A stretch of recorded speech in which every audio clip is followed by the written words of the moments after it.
So actually, why the name God King June? Like, what is that? What does that identity represent for you? Okay, well that's like a all right. So now we get into like theory, right? Like theory of like people and understanding the world and how it's created and how it seems to be everything moves, right? Mhm. So it started off being like, I'm a person, I got a three-part name, I got a first name, a middle name, a last name. Mhm. All right.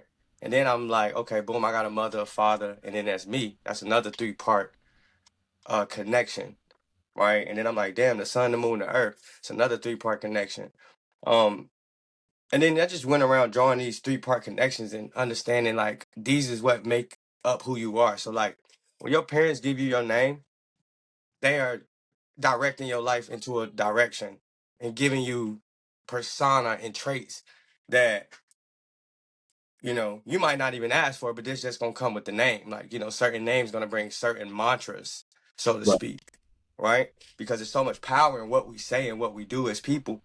Um, I developed God King June because God comes first in my life and before me.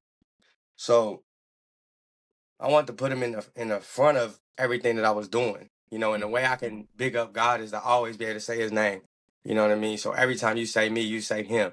We are one in divine. I'm the son of my creator. You know what I mean? And being a king, that's a mind frame. Mhm. Understanding, I'm not petty. You know what I'm saying? I'm not belittled in my thought processes. My thought processes are vast, like kingdoms. You know what I mean? And then June was basically like, you know, that's like the hottest month, That's really like summer really starts in June if you ask me, but it's like, it's like being the sun almost. So it was that correlation and being, like I said, one of those those three-part connections. Okay. Okay. That's interesting, man. I never know. I've never heard anybody um go. I would say go that deep with their like with their name when they're trying to come up with a moniker for something. Hmm. So that's definitely interesting. I like that. I like that. That It's that shows. important, man. It's like naming a child, right? You know what I'm saying? Like it's important Yeah. what you want. Because whatever I say I am, that's what I am. You know what Hmm. I'm saying?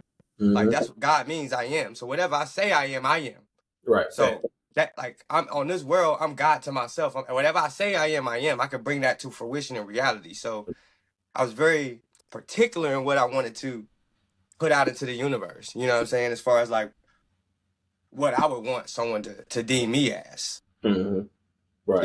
So No, I agree. I agree. I like that. All right. So you say that ambition is what dreams are made of.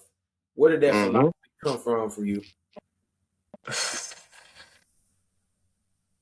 out of thin air, really, man. Like everything in my life that I wanted to be as a kid, somehow I've been able to fall into that pathway. Hmm. And being as old as I am, like I've been able to fall into that pathway. Everything I dreamed about, I've done it. So in that instances, it's like, I've only been able to do these things because, instead of waiting for opportunity, I went to seek opportunity. You know Hmm. what I mean? So my ambition is what was able to lead me to be able to follow my dreams and do all the things in my heart. All my heart's desires, and you know, and that's basically where it is. Okay. Okay.